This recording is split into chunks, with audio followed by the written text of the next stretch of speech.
स्वागत है आप सभी का। मैं हूं आपके साथ नेहा वालिया। खबरों में सबसे पहले बात करेंगे पंजाब के पूर्व मुख्यमंत्री कैप्टन अमरिंदर सिंह की, जिन्होंने एक नई पार्टी के गठन की घोषणा की है। कैप्टन ने खुद प्रेस कॉन्फ्रेंस कर इस बात की जानकारी साझा की है। जैसा कि कांग्रेस पार्टी में कई दिनों तक उठापटक का दौर झेलने के बाद कैप्टन ने सीएम के पद से इस्तीफा दे दिया था, जिसके बाद से ही लगातार उनके नए पार्टी में शामिल होने की अटकलें लगाई जा रही थी। हालांकि उन्होंने खुद इस खबर को गलत ठहराया था और आज एक नई पार्टी का ऐलान कर दिया है। उन्होंने सभी को चौंका दिया। विधानसभा चुनाव के लिए अब महज 5 महीने से भी कम का समय रह गया है। ऐसे में कैप्टन की नई पारी के लिए चुनाव में अपने पांव जमा पाना और स्थापित होकर विजय रथ पर सवार होना मुश्किल होगा या आसान, ये देखने वाली बात होगी। चंडीगढ़ में अपनी प्रेस कॉन्फ्रेंस के दौरान कैप्टन अमरिंदर सिंह ने कहा कि मैं करीब 9.5 साल तक पंजाब का गृह मंत्री रहा। कोई जो 1 महीने से गृह मंत्री रहा है, ऐसा लगता है कि वो मुझसे ज्यादा जानने लगा है। खैर, अब सवाल ये है कि पार्टी का नाम क्या होगा, ये मैं आपको नहीं बता सकता क्योंकि ये मैं खुद नहीं जानता। जब चुनाव आयोग पार्टी के नाम और चिन्ह को मंजूर करेगा, मैं आपको जरूर बता दूंगा। कैप्टन ने पिछले हफ्ते कहा था कि वो जल्द ही अपनी नई पार्टी का ऐलान करेंगे और अगर 3 कृषि कानूनों को लेकर किसानों के हित में कुछ समाधान निकलता है तो वो भारतीय जनता पार्टी के साथ 2022 के चुनाव में सीटों के समझौते के लिए भी तैयार होंगे।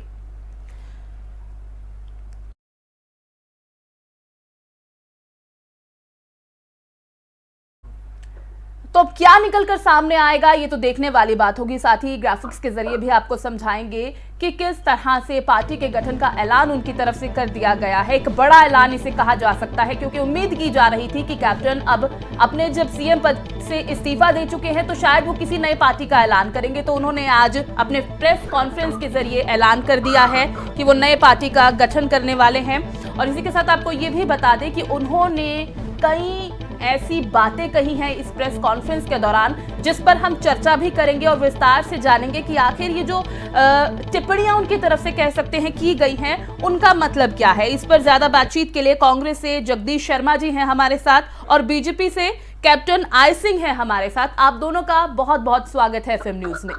धन्यवाद। जगदीश जी, पहले मैं आपके पास आना चाहूंगी।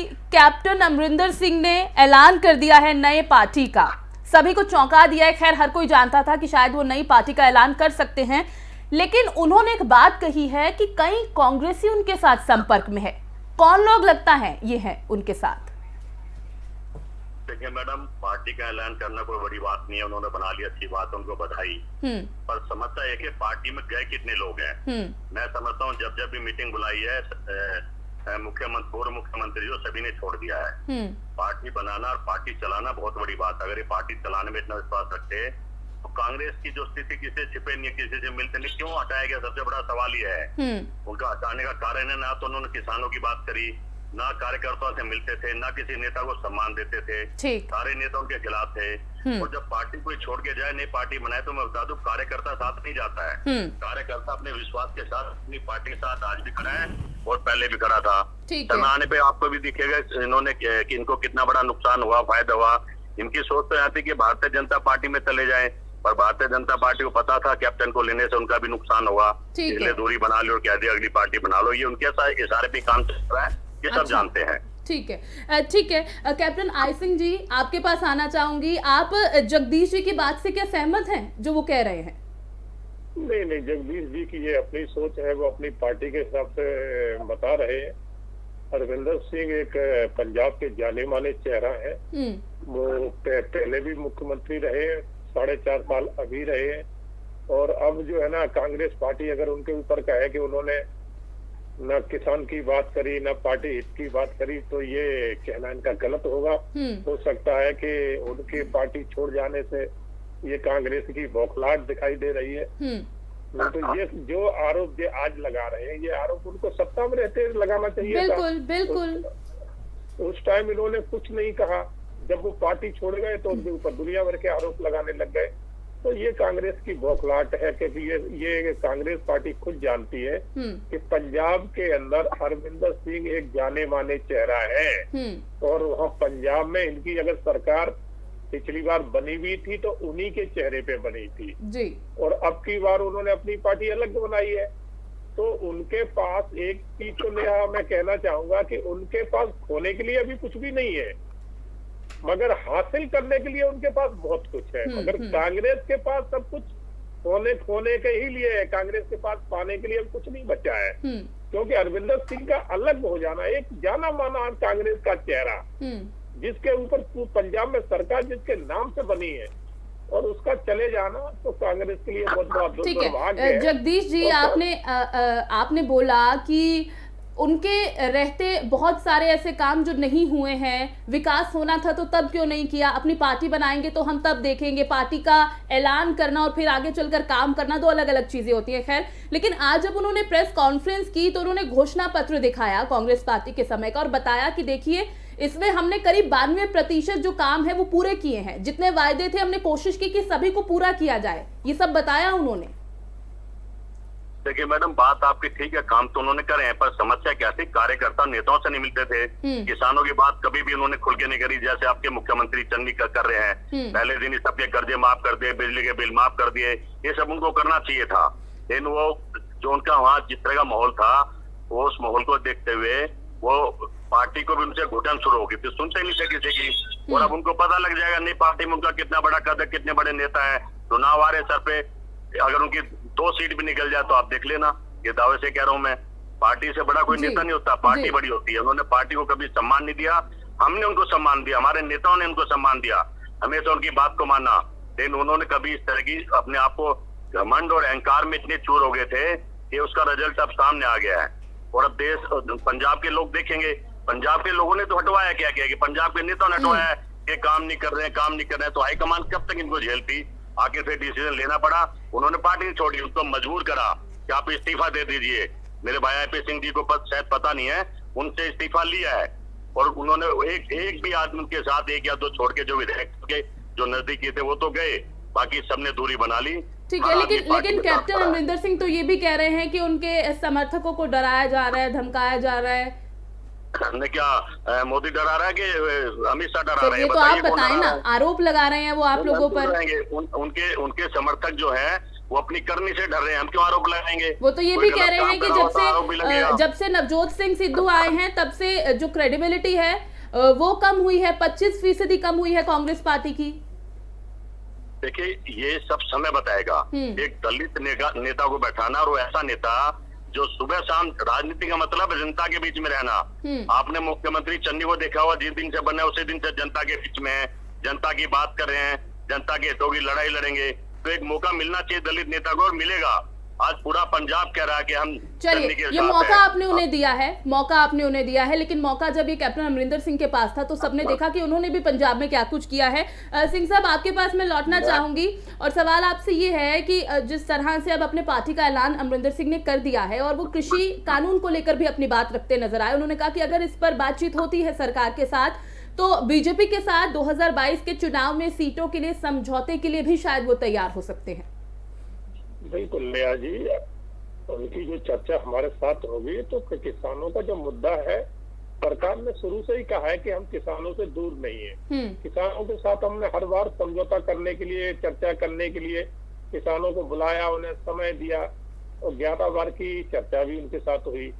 मगर समस्या वहाँ ये आ जाती थी कि किसान जिस बात को लेके कर रहे थे वो किसान के हित की बात थी नहीं। किसान कहीं कुछ मांग करते थे, कहीं बंगाल चुनाव में पहुंच जाते थे, कहीं कांग्रेस के घर में गोद में बैठ जाते हैं जाके।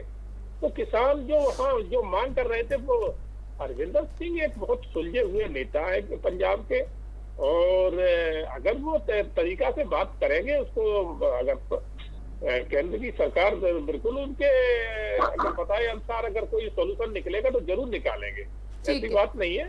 किसान के लिए हम शुरू से ही बैठे हैं, मगर कोई वजनदार आदमी तो आए। ठीक है जगदीश जी, आपसे मैं ये जरूर समझना चाहूंगी कि फिलहाल जो पूरा सिनेरियो नजर आ रहा है, अपने पार्टी का ऐलान उन्होंने कर दिया है और जिस तरह से प्रेस कॉन्फ्रेंस में तमाम उन्होंने बातें कही, आपको क्या लगता है कि 2022 चुनाव के मद्देनजर किसी भी दल, किसी बड़े दल या फिर बीजेपी के साथ गठबंधन भी उनका हो सकता है? देखिए नेहा जी, बीजेपी ने तो दूरी बना ली है। अगर बीजेपी के साथ होना तो अभी होना था, अमित शाह से मिले, मोदी से मिले, उन्होंने साफ कह दिया। उनको भी पता था कि किसान नाराज है अमरिंदर सिंह से, तो कैसे ले लेते। और सारी बात क्या है कि अगर दूरी लेकिन वो ये बात तो कह रहे हैं ना कि अगर बातचीत हो जाती है तो सीटों के समझौते के लिए वो तैयार हो जाएंगे, ये तो उन्होंने बोला आज।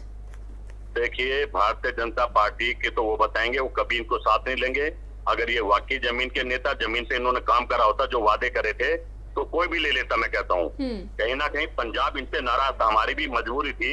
ये डिसीजन हमने खुद ही से नहीं लिया, मजबूरी में लेना पड़ा है। तो वहाँ का किसान, मजदूर, हर आदमी दुखी था, मिलते नहीं थे किसी से, मिलते नहीं थे। वहाँ के मंत्री सब उनके खिलाफ हो गए थे। तो सही मायने में जिस हालात को देखते हुए जो हालात बने हैं, कांग्रेस की भी मजबूरी रही कि उनको बाहर निकालना पड़ा। नहीं तो चुनाव हारते। लेकिन आज मैं दाव से कहता हूँ, चुनाव हारने वाली कोई बात नहीं है, हम चुनाव जीतेंगे। बड़े बहुमत में सरकार बनने जा रही है पंजाब में कांग्रेस। खैर चलिए, ये आपका अपना जो सुझाव है वो है, आपकी अपनी बात है, अपना पक्ष है। लेकिन अमरिंदर सिंह ये कहते हैं कि पार्टी में रहते हुए उनकी बात को कभी तवज्जो नहीं दी गई, उनकी बात को कभी समझने की कोशिश नहीं की गई, उन्हें वो ओहदा नहीं दिया गया। बहुत बहुत शुक्रिया आप दोनों का अपना समय देने के लिए, हमारे साथ जुड़ने के लिए। तो जिस तरह से अब ऐलान कर दिया गया है कैप्टन अमरिंदर सिंह की तरफ से कि नई पार्टी का गठन उनकी तरफ से किया जाएगा, हालांकि अभी तक नाम का ऐलान नहीं हो पाया है। पंजाब में सभी 117 सीटों पर उनकी तरफ से चुनाव लड़ा जाएगा। उन्होंने ये भी कहा कि जो मेरे समर्थक हैं उन्हें लोग धमका रहे हैं, हम वहां ये चुनाव लड़ेंगे जहां से सिद्धू खड़े होंगे। अमरिंदर ने यह भी दावा किया कि सिद्धू के प्रदेश अध्यक्ष बनने के बाद कांग्रेस की जो लोकप्रियता है वो 25% तक घटी है। बहुत सारी ऐसी बातें उन्होंने कही, लेकिन उन्होंने साथ ही ये भी कहा कि जो भी हमने कार्य किए हैं, क्योंकि नवजोत सिंह सिद्धू का ये कहना रहा था कि कैप्टन अमरिंदर सिंह ने पंजाब में विकास का काम रोका है, जब वो थे तो उतना विकास नहीं हो पाया। लेकिन यहाँ पर अमरिंदर सिंह ने ये बात कही घोषणा पत्र दिखाते हुए कि करीब 92% तक जो घोषणा पत्र में वायदे किए गए थे, मैनिफेस्टो में जो था, उन्हें पूरा किया गया है। और इसी के साथ बढ़ते हैं आगे, रुक करते हैं अगली खबर का। बात करेंगे पेगासस स्पाईवेयर के मामले की, जिसमें सुनवाई करते हुए सुप्रीम कोर्ट ने अपना फैसला दे दिया है और इसी पर आगे बने रहेंगे, पूरी खबर से आपको अपडेट कराएंगे।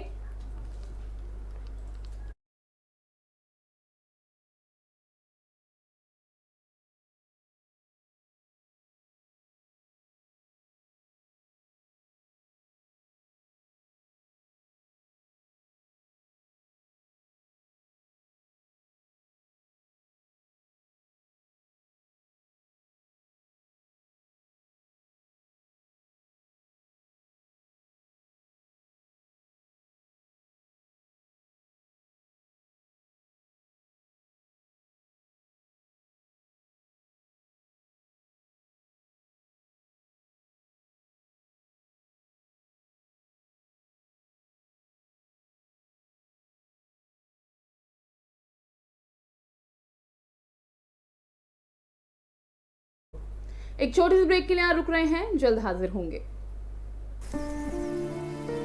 हम सभी जानते हैं कि दिल्ली और उसके आसपास के इलाकों में हर साल अक्टूबर नवंबर के महीनों में पराली के धुएं से प्रदूषण बढ़ जाता है।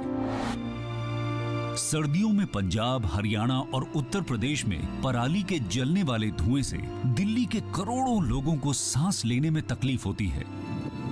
हमारे किसान भाइयों को मजबूरी में अपनी पराली जलानी पड़ती है, क्योंकि उनके पास कोई और दूसरा रास्ता ही नहीं होता। अब दिल्ली सरकार ने पराली से होने वाले प्रदूषण को खत्म करने के लिए एक ठोस कदम उठाया है। दिल्ली सरकार ने भारतीय कृषि अनुसंधान संस्थान पूसा द्वारा विकसित बायो डीकंपोजर तकनीक को दिल्ली में लागू कर दिया है। पूसा इंस्टीट्यूट के बायो डीकंपोजर तकनीक से पराली को गलाकर वहीं खाद में बदला जा सकता है।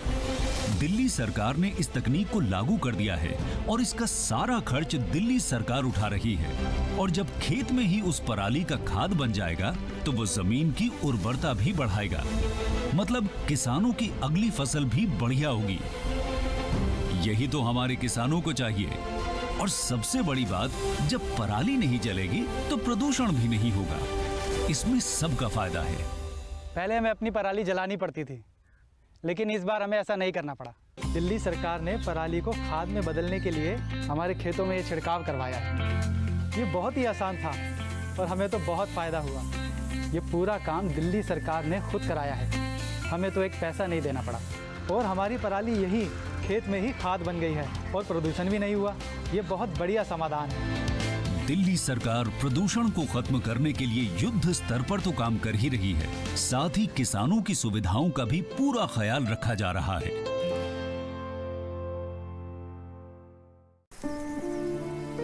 हम सभी जानते हैं कि दिल्ली और उसके आसपास के इलाकों में हर साल अक्टूबर नवंबर के महीनों में पराली के धुएं से प्रदूषण बढ़ जाता है।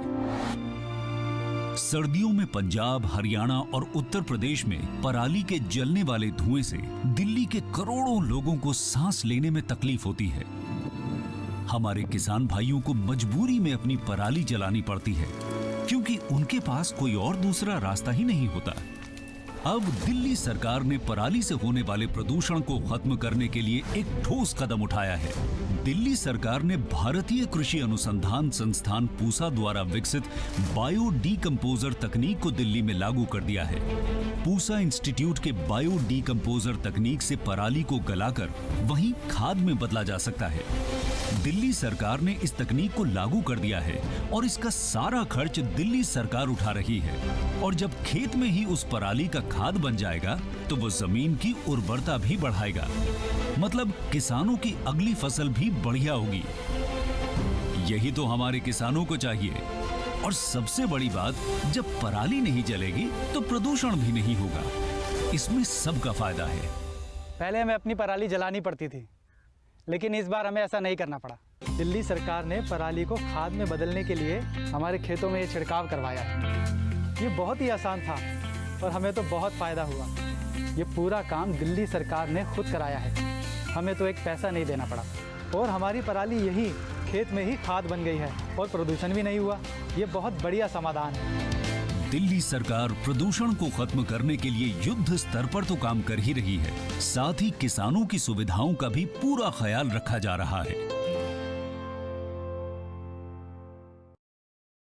ब्रेक के बाद एक बार फिर से आप सभी का स्वागत है। पेगासस मामले में सुनवाई करते हुए सुप्रीम कोर्ट ने 3 सदस्यीय समिति का गठन किया है। इस समिति में पूर्व सुप्रीम कोर्ट जज आर.वी. रविंद्रन, आईपीएस आलोक जोशी, संदीप ओबरॉय के अलावा 3 तकनीकी सदस्य इसमें शामिल होंगे। पेगासस मामले की कोर्ट की निगरानी में स्वतंत्र जांच होगी या नहीं, इस पर सुप्रीम कोर्ट में आज सुनवाई हुई। इस मामले में कोर्ट ने 3 सदस्यीय समिति का गठन किया। सीजेआई ने फैसला देते हुए कहा कि आरोपों में तकनीक के दुरुपयोग को लेकर अदालत इस मामले में सभी मूल अधिकारों का संरक्षण करेगी। कहा कि आरोपों में तकनीक के दुरुपयोग को लेकर अदालत इस मामले में सभी मूल अधिकारियों का संरक्षण करेगी। जिन लोगों के अधिकार का हनन हुआ है और निजता के अधिकार का उल्लंघन हुआ है, उसका भी ध्यान रखा जाएगा।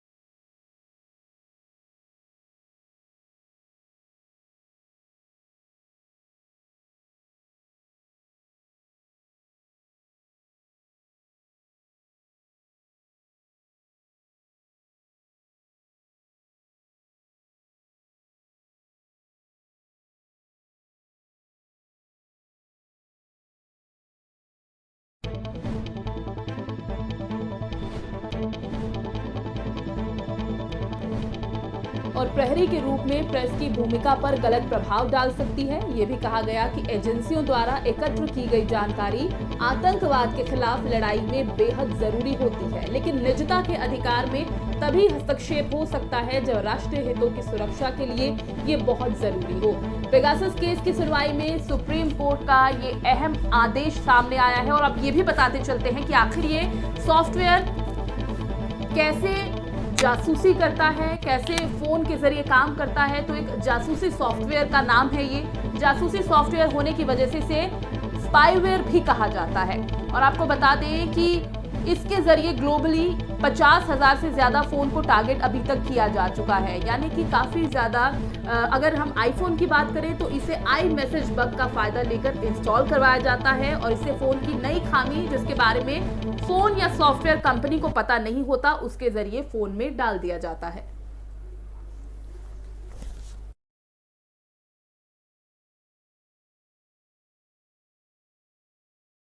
बढ़ते हैं आगे। Mumbai cruise drugs party case में आरोपी आर्यन खान की जमानत याचिका पर मुंबई हाईकोर्ट में आज फिर सुनवाई शुरू हो गई है। बता दें कि आर्यन और अरबाज की जमानत को लेकर कल बहस पूरी हो चुकी है और अब इसके बाद कोर्ट जमानत पर अपना फैसला कुछ ही देर में दे सकती है। और इससे पहले स्पेशल कोर्ट में जमानत याचिका खारिज होने के बाद आर्यन खान ने हाईकोर्ट में बेल की गुहार लगाई थी। इस खबर पर ज्यादा बातचीत के लिए दिल्ली हाईकोर्ट से अर्चना वर्मा है हमारे साथ। अर्चना जी, बहुत बहुत स्वागत है आपका FM न्यूज में। जी नेहा जी, फिलहाल की अगर डेवलपमेंट की हम बात करें, जैसा कि कल सुनवाई पूरी हो चुकी है, तो क्या लगता है कि आज बेल मिल पाएगी? नेहा जी, अगर हम बेल को देखें तो 3 बार इनकी जो बेल है वो डिसमिस हो चुकी है जी।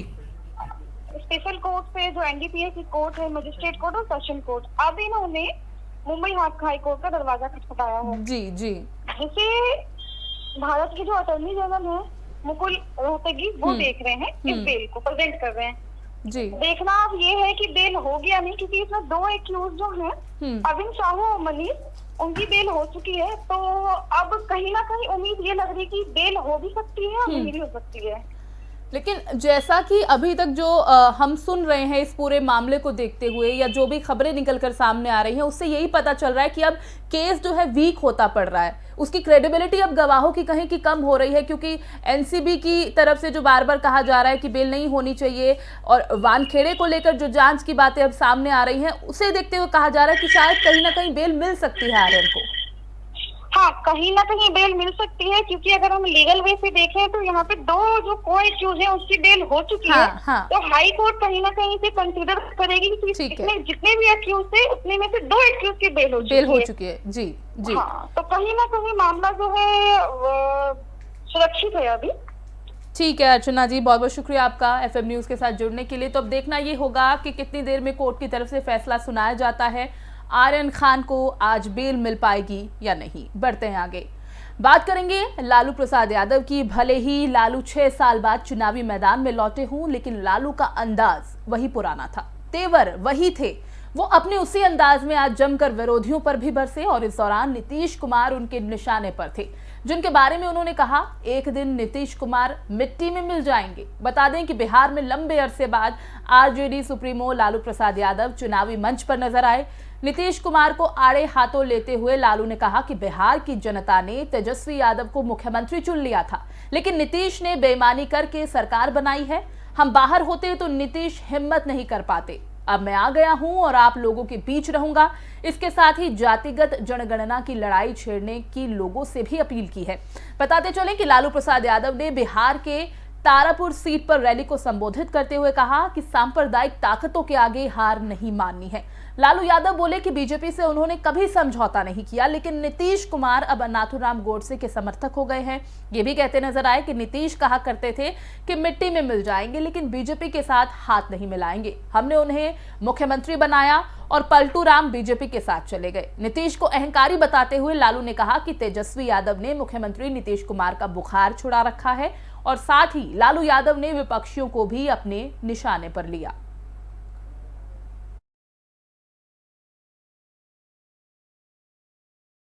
खबरों में अब बात करेंगे राजधानी दिल्ली की, जहां पर एक बार फिर से स्कूल बच्चों से गुलजार होने जा रहे हैं। बता दें कि कोरोना काल के बाद ही लगातार सुरक्षा लिहाज को ध्यान में रखते हुए स्कूलों को बंद रखने का फैसला लिया गया था, लेकिन अब राष्ट्रीय राजधानी दिल्ली में सभी कक्षाओं के स्कूल 1 नवंबर से खुल जाएंगे। कोरोना वायरस महामारी के कम होते मामलों के बीच केजरीवाल सरकार की तरफ से ये अहम फैसला लिया गया है। इसके साथ ही दिल्ली में छठ पूजा को भी अनुमति दे दी गई है और इसी कड़ी में DDMA की बैठक के बाद महत्वपूर्ण फैसला लिया गया। खुद दिल्ली के डिप्टी CM मनीष सिसोदिया ने इसकी घोषणा करते हुए कहा कि सार्वजनिक रूप से छठ मनाई जा सकेगी, लेकिन सख्ती के साथ। उन्होंने ये भी कहा कि दिल्ली में 1 नवंबर से सभी स्कूल खोले जा सकेंगे। साथ ही कुछ कोरोना गाइडलाइंस का भी छात्रों को पालन करना जरूरी होगा। महत्वपूर्ण त्यौहार है, इसे बहुत अच्छे से मनाएं, लेकिन बहुत सावधानी से मनाएं और सबका भगवान कल्याण करे, छठ मैया सबको आशीर्वाद दे। दूसरा महत्वपूर्ण निर्णय DDMA की मीटिंग में लिया गया स्कूल खोलने के बारे में। हम सब जानते हैं कि स्कूलों के इतने लंबे समय तक बंद होने की वजह से बच्चों का बहुत नुकसान हो चुका है। आज DDMA की मीटिंग में एक्सपर्ट्स ने भी सबने माना कि बच्चों का अभूतपूर्व नुकसान हुआ है और इतना जितना उसकी भरपाई आसान नहीं होगा। इसलिए आज ये निर्णय लिया गया कि अब स्कूल खोलने की अनुमति दी जाए। दिल्ली के सभी स्कूल, वो चाहे प्राइवेट हों या गवर्नमेंट स्कूल हों, स्पेसिफिक प्राइमरी स्कूल हों या सब स्कूल खोलने की अनुमति दी जाएगी। 1 नवंबर से दिल्ली के सभी स्कूल खोले जा सकेंगे। इसमें कुछ शर्तें हैं जो एक्सपर्ट्स की कमेटी ने सुझाई थी कि कोई भी स्कूल जब खुलेगा तो किसी भी पेरेंट को अपने बच्चे को स्कूल भेजने के लिए बाध्य नहीं किया जाएगा। हर स्कूल जो भी छोटे से बड़े बच्चों को बुलाएगा वो ये सुनिश्चित करेगा कि पढ़ाई ब्लेंडेड मोड में हो, हाइब्रिड मोड में हो, और 50% से ज़्यादा कैपेसिटी में बच्चों को ना बुलाया जाए। जितनी भी किसी क्लास की कैपेसिटी है उससे 50% से ज़्यादा कैपेसिटी के बच्चों को ना बुलाया जाए, ये भी स्कूल सुनिश्चित करेगा। साथ साथ बढ़ते हैं आगे। 8 साल पहले पटना के गांधी मैदान में पीएम मोदी की हुंकार रैली में कुछ बम धमाके हुए थे, जिसके बाद देश भर में डर का माहौल पैदा हो गया था। मामले की जांच एनआईए को सौंपी गई, जिसके बाद आज इस मामले में एनआईए की विशेष अदालत ने बड़ा फैसला सुनाया है। बम ब्लास्ट के मामले में एनआईए कोर्ट ने एक आरोपी फखरुद्दीन को रिहा कर दिया है। वहीं हैदर अली और इम्तियाज आलम समेत 9 आरोपियों को सजा सुनाने के लिए तारीख मुकर्रर कर दी है। 1 नवंबर को सजा सुनाई जाएगी और इस मामले में अब तक कोर्ट में 187 लोगों की सुनवाई हो चुकी है। गौरतलब है कि गांधी मैदान सीरियल ब्लास्ट मामले में 27 अक्टूबर 2013 को पटना के गांधी मैदान थाने में एफआईआर दर्ज की गई थी। इसके बाद 31 अक्टूबर 2013 को एनआईए ने केस संभाला और 1 नवंबर को दिल्ली एनआईए थाने में इसकी फिर से एफआईआर दर्ज की गई। इसमें नाबालिग समेत 12 के खिलाफ आरोप पत्र दाखिल किया गया था। उनमें एक की मौत इलाज के दौरान ही हो गई थी। वहीं जुवेनाइल बोर्ड ने नाबालिग आरोपी को पहले ही 3 साल की कैद की सजा सुनाई थी।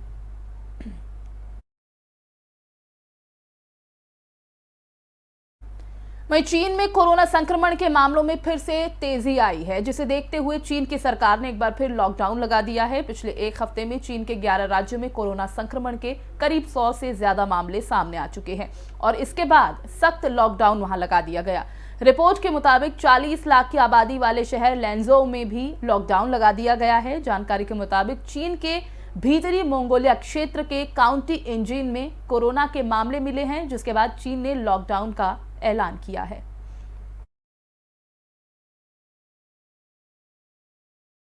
वहीं अयोध्या में रामलला के दर्शन के बाद दिल्ली के मुख्यमंत्री अरविंद केजरीवाल ने बुजुर्गों के लिए बड़ा ऐलान किया है। उन्होंने कहा कि तीर्थ यात्रा योजना के तहत बुजुर्गों को अब अयोध्या का भी मुफ्त में दर्शन कराया जाएगा, यानी अब अयोध्या के मुफ्त दर्शन किए जा सकेंगे। केजरीवाल ने कहा कि इस तीर्थ यात्रा योजना के तहत बुजुर्गों के रहने, खाना खाने और यात्रा सभी का खर्च सरकार उठाएगी। ये भी बता दें कि दिल्ली सरकार अब तक इस योजना के तहत 35,000 बुजुर्गों को तीर्थ यात्रा करवा चुकी है। कि हमारे दिल्ली के जो बुजुर्ग अयोध्या में रामलला का दर्शन करना चाहेंगे उनको दिल्ली सरकार फ्री में अयोध्या के दर्शन करवा के लेके आएगी। आप सबकी जानकारी के लिए बता दूं कि दिल्ली में जो हमारी मुख्यमंत्री तीर्थ यात्रा योजना है, इसके तहत दिल्ली के बुजुर्गों को तीर्थ यात्रा, पूरी खर्चा तीर्थ यात्रा का सरकार उठाती है। घर से लेके तीर्थ यात्रा तक जाने का, आने का एसी ट्रेन से लेके जाया जाता है। वहाँ पे अच्छे एसी होटल में उनको रुकवाया जाता है। उनका खाने पीने का, उनका लोकल ट्रैवल का पूरा खर्चा दिल्ली सरकार। खबरों में अब बात करेंगे मुंबई की, जहां पर 2 बसों के बीच में टक्कर का मामला सामने आया है, जहां पर करीब 8 लोगों के घायल होने की खबर सामने आई है। एक जोरदार टक्कर हुई है दोनों बसों के बीच में। तस्वीरें आप देख सकते हैं कि वहां पर लगे सीसीटीवी में ये फुटेज कैद हो गई, जिसके बाद ये पूरा जो हादसा था उस कैमरे में कैद हो गया है। इस हादसे में बस से डंपर की जोरदार टक्कर की तस्वीरें सामने आई हैं। मुंबई के दादर इलाके का यह हादसा बताया जा रहा है। आप तस्वीरें देख सकते हैं, ये 2 बसें यहां पर आएंगी।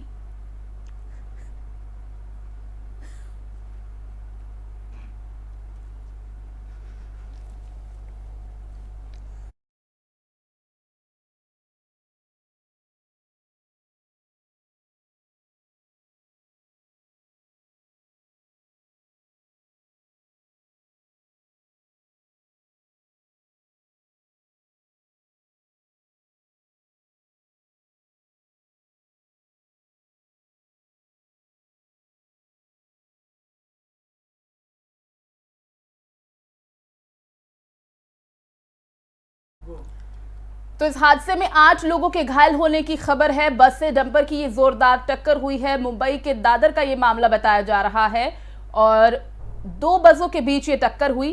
करीब 8 लोग बताए जा रहे हैं जो इस हादसे का शिकार हुए हैं, इस हादसे में घायल हुए हैं।